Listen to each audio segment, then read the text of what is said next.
Hello বন্ধুরা, তোমরা সবাই কেমন আছো? আশা করছি খুব খুব খুব ভালো আছো, আর আমিও খুব ভালো আছি।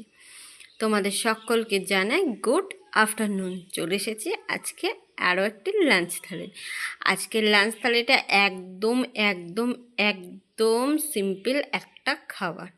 আচ্ছা, আমার লাঞ্চ থালি ডেকোরেশন তোমাদের কোনটা ভালো লাগে তোমরা কিন্তু অবশ্যই কমেন্ট করে জানিয়ে যাও।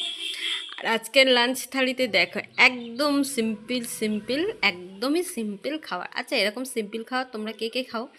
আজকে রান্নাবান্না একদমই করতে ইচ্ছা করছিল না, তাই যতটা পেরেছি মানে একদম সিম্পলে একটা খাবার আজকে করেছি।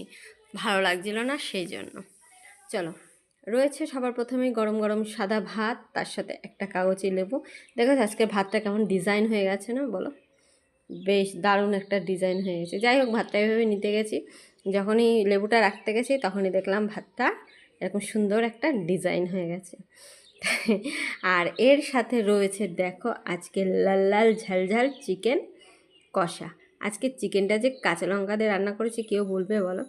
আজকে আজকে যেভাবে চিকেনটা রান্না করেছে, আমি আগে কোনো দিনই চিকেনটা সেইভাবে রান্না করিনি, লাইফে আজকে প্রথম।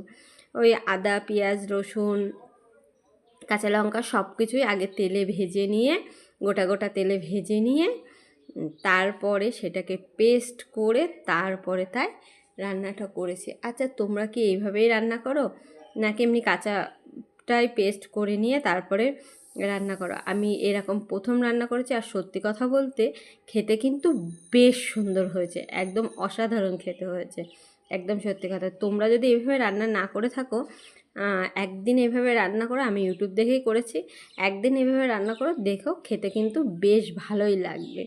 আগে আদা পেঁয়াজ রসুন লঙ্কা সবগুলোকে ছিলে নিয়ে, পেঁয়াজটা একটু কুচি কুচি করে নিয়ে, তারপরে মানে যে তেলেই তোমরা মাংস রান্না করবে সেই তেলেই এগুলোকে বেশ লালচে লালচে করে ভেজে নিয়ে, তারপরে সেটাকে মিক্সিতে দিয়ে পেস্ট করে সেটা দিয়ে যদি মাংস রান্না করো, খেতে কিন্তু বেশ সুন্দর লাগে। আর কাঁচা লঙ্কা রান্না হলেও মানে ওর সাথে কাঁচা লঙ্কার যে পাকা পাকা লঙ্কা হয় সেরকম দুটো একটা দেয়া বেশ মানে, আর দেখতে দেখো পুরো মনে হচ্ছে না কাশ্মীরি লঙ্কার গুঁড়ো দিয়ে রান্না, কিন্তু না, রিয়েলি কাঁচা লঙ্কা দিয়ে রান্না।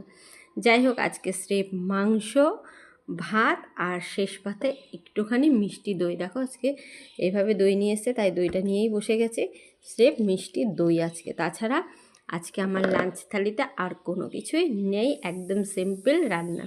আমার লাঞ্চ থালিটা তোমাদের কেমন লাগলো অবশ্যই কমেন্ট করে জানাবে, আর তোমরা কে কী লাঞ্চ করছো সেটা কিন্তু জানাতে ভুলো না। চলো, সবাই সুস্থ থেকো, ভালো থেকো, আর যারা যারা এইভাবে মাংস রান্না করে খাওনি তারা তারা একবার খেয়ে দেখো, বেশ ভালোই লাগবে। চলো, সবাই সুস্থ থেকো, ভালো থেকো, লাভ ইউ অল, টাটা।